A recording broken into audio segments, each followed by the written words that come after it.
সুপ্রভাত সকলকে। আপনারা অনেকেই মেসেঞ্জারে বা কল করে বলছেন যে অনেক বড় বড় জ্যোতিষীকে দেখিয়েছি যারা স্বনামধন্য, কেউ আবার গোল্ড মেডেলিস্ট লিখে রাখেন ডক্টরের প্রেসক্রিপশনের মতন প্রেসক্রিপশনে, তো তাদের দেওয়া রিমেডি কাজ করছে না কেন। আপনাদেরকে এই বিষয়ে বলে রাখবো, অনেক ক্ষেত্রে আপনারা জন্মের সময়টা ভুল দিয়ে থাকেন, তো ভুল দিয়ে থাকলে ক্যালকুলেশনও ভুল হয়, সেক্ষেত্রেও রিমেডি ভুল হতে পারে প্রথমত।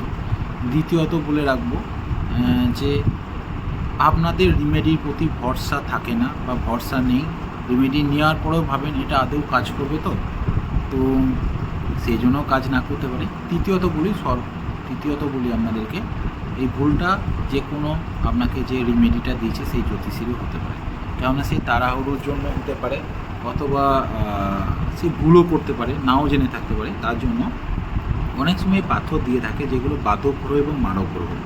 তো বাধক গ্রহ এবং মারক গ্রহে যদি পাথর দেয় আপনাকে, সেক্ষেত্রে কিন্তু আপনার লাইফে ভালো থেকে খারাপ রেজাল্ট বেশি দেবে। তো আসুন জেনে নিই কী কী বাধক গ্রহ হতে পারে আমাদের জন্মছক অনুযায়ী, আর কী কী মারক গ্রহ হতে পারে। তো প্রথমেই বলি যে মারক গ্রহ কী কী।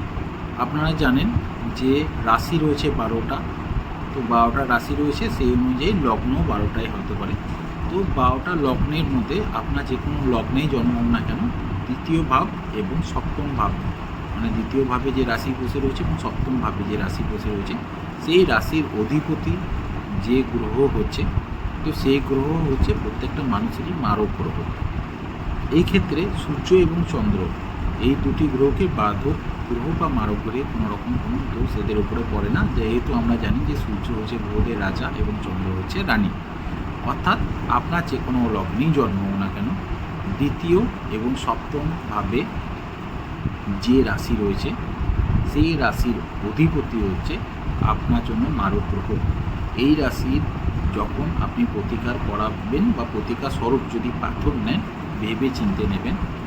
কোনো কোনো সময়ে কিন্তু আপনার জীবনে প্রচণ্ড খারাপ ইম্প্যাক্টও দিতে পারে।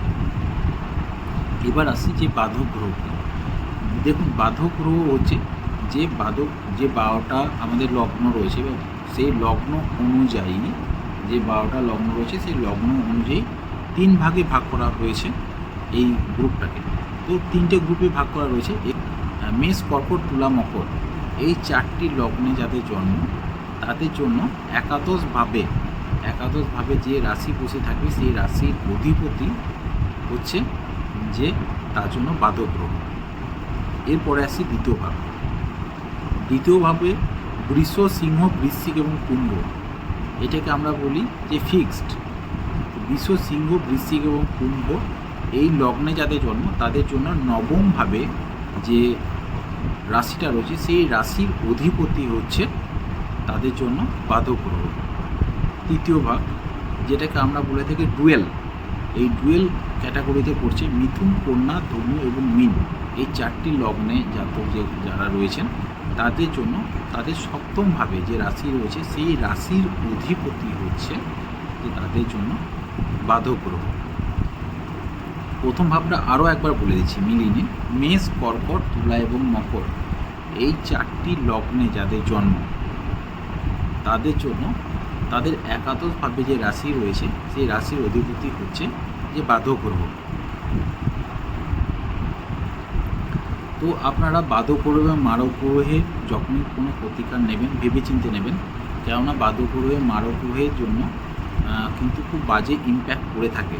যেমন ধরুন, আপনি কোনো চাকরি করছেন, চাকরির ক্ষেত্রে আপনার সমস্যা হতে পারে, আপনার প্রমোশন না হতে পারে এবং বসদের সাথে ঝামেলা হতে পারে, আপনার ট্রান্সফার হতে পারে, কাজ করে স্যাটিসফ্যাকশন না হতে পারে, ফ্যামিলিগত দিক থেকে আপনার পরিবারের সমস্ত যত মেম্বার রয়েছে তাদের সাথে আপনার অ্যাডজাস্ট নাও হতে পারে, যাদের বাচ্চা আসছে না বন্ধাত্বের দিকে চলে যেতে পারে যদি মারক গ্রহ বা বাধক গ্রহের প্রতিকার নেওয়া হয়। এবং যারা দেখছেন যে তাদের সম্মানহানিও হতে পারে। তো বিভিন্ন ধরনের যত রকম খারাপ ইম্প্যাক্ট বাধক গ্রহ, মারক গ্রহের পাথর নেওয়ার জন্য কিন্তু হতেই পারে। যদি কেউ যদি দরকার প্রয়োজন পড়ে, সেক্ষেত্রে কিন্তু সেই জ্যোতিষীকে অবশ্যই বলে দিতে হবে যে তুমি শুধুমাত্র এই সময়টার জন্য এই পাথরটা পড়ো, তারপর তুমি খুলে রেখো। এটা না করে যদি আপনি ভাবেন যে না আমি 15,000 টাকা দিয়ে পাথর কিনেছি, তখন আমি পরবো না কেন, সারা জীবন পরবো, তাহলে সেই জ্যোতিষীর কিচ্ছু যায় আসবে না। ইম্প্যাক্টটা পড়বে আপনাদের লাইফে, আপনাদের লাইফটা হ্যাম্পার হয়ে যাবে। কী করবেন না করবেন সম্পূর্ণ আপনাদের ব্যক্তিগত ইচ্ছা। যদি কোনো গোল্ড মেডেলিস্ট জ্যোতিষী আপনাদেরকে না বলে থাকে এটা, তাহলে আপনার লাইফে কীভাবে বাজে ইম্প্যাক্ট পড়ে আমি এর আগের ভিডিওতে দিয়েছিলাম। আপনারা নিজেও ট্রাই করে দেখতে পারেন যে আমি ঠিক বলছি না ভুল বলছি, তাহলে ভালো না খারাপ রেজাল্ট পাচ্ছেন সেটা বুঝে নেবেন।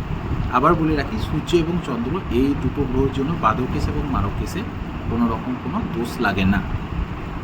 তো সূর্যের জন্য আপনি চুনি এবং চন্দ্রের জন্য আপনি মুক্ত পড়তে পারেন, তবে ট্রানজিটটা অবশ্যই দেখে নেবেন। ট্রানজিটটা দেখে নিতে হবে, কেননা দেখি তারপর সমস্ত পাথর পড়া উচিত। যদি কোনো জ্যোতিষীর কাছে আপনি গিয়ে দেখেন যে আপনাকে কোনো পাথর রেকমেন্ড করলো, তার কাছে অবশ্যই আপনি নিজে থেকে জেনে নেবেন যে কোন সময়টা পাথরটা পরবো, কতটা সময়ের জন্য পরবো, আবার কোন সময় আমি খুলে দেবো। হতে পারে সেটা আপনার পাথরটা দরকার বাদকেশ অথবা মারকেশে রয়েছে, অথবা বাদকেশ বা মারকেশে রয়েছে, অথবা হয়তো আপনার ডিগ্রি কম রয়েছে, সেই কারণের জন্য পাথরটা দরকার। কিন্তু সেটা 1 মাস পড়বেন না 2 মাস পড়বেন, সেটা আপনি কিন্তু তাদের কাছে জেনে নেবেন। দেখুন, পাথর ছাড়াও বিভিন্ন রেমেডি করা যায়, যেমন লাল কিতাব অনুযায়ী রেমেডি করা যায়, বাস্তুশাস্ত্র অনুযায়ী রেমেডি করা যায়, মন্ত্র উচ্চারণের দ্বারা, চ্যান্টিংয়ের দ্বারা আপনি রেমেডি করতে পারেন। পাথর নিতেই হবে এমন কোনো এসেন্সিয়াল ব্যাপার নেই। পাথরটা নিয়ে জ্যোতিষীরা এখন ব্যবসার পর্যায়ে নিয়ে চলে গেছে, বলতে খুব খারাপ লাগে, কিন্তু এটা অনেকাংশে ঠিক। এবার আপনাদেরকে ক্যালকুলেশন কীভাবে করবেন সেটা দেখার জন্য জাস্ট একটা আমি আপনাকে জন্মছক দেখাবো। এটা হচ্ছে আমার একটা বন্ধু জন্মছক, আমার বেস্ট ফ্রেন্ডের জন্মছক। দেখুন, এর রাশি হচ্ছে বৃশ্চিক, এবং যদি আপনি লগ্ন দেখেন, এর লগ্ন হচ্ছে যে কন্যা লগ্ন। তো কন্যা লগ্নের জন্য আপনারা জানেন যে মারক গ্রহ কী কী হবে, যে কোনো লগ্নে জন্ম হোক না কেন সেক্ষেত্রে দ্বিতীয় এবং সপ্তম। দ্বিতীয়তে কী রয়েছে, দ্বিতীয়তে রয়েছে তুলা রাশি, তুলা রাশির জন্য শুক্র, শুক্রের জন্য হীরা পড়া যাবে না। এবং সপ্তমে আসুন, সপ্তমে যদি দেখেন রয়েছে 12 লেখা, অর্থাৎ মিন।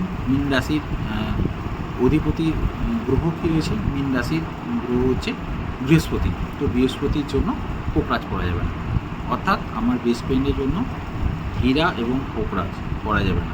এবার আসি বাদক গ্রহ কী।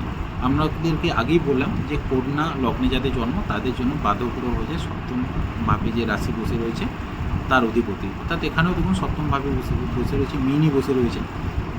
তো এর জন্য হচ্ছে যে পোকরাজ, বৃহস্পতির জন্য পোকরাজ পড়বে না, মীন রাশির অধিপতি পোকরাজ। তো আমার বন্ধুটার বাদক গ্রহ এবং মারক গ্রহের ফলাফল যদি আমি নিই, তাহলে সারা জীবনের জন্য এই বন্ধুটার যেটা পড়া ঠিক হবে না সেটা হচ্ছে হীরা এবং পোকরাজ। পড়লেও কতদিনের জন্য পড়বে না পড়বে বা অল্টারনেটিভ কী তাকে রিমেডি দেওয়া যায়, সেটা জ্যোতিষীরা তার নিজেদের অভিজ্ঞতা অনুযায়ী বলবেন। আপনারা যার কাছে দেখাবেন সে নিশ্চয়ই আপনাদেরকে সঠিক রাস্তায় দেখাবে। আমার এই ভিডিওটা শুধুমাত্র আপনাদের সুবিধার্থের জন্য। পকেটে টাকা থাকলেই যে পাথর কিনে আপনি টাকা খরচা করবেন বা দেখাবেন, দেখো আমি আমার সমস্ত গ্রহগুলোকে, 9টা গ্রহেরই আমার এক বন্ধু আছে, বন্ধু কাম দাদা, নাম করবো না, তার টাইটেল হচ্ছে সিংহ, যে 9টা গ্রহেরই পাথর হাতে বেঁধে বসে থাকে, ভাবি যে 9টা গ্রহকে আমি ক্যাপচার করে রেখে দিয়েছি। মানে এরকম রাবণও চিন্তাভাবনা করতো। তো রাবণের মতন চিন্তাভাবনা করার আপনাদের দরকার নেই, যেটা প্রতিকার দরকার সেটারই করুন। ধন্যবাদ, ভালো থাকবেন।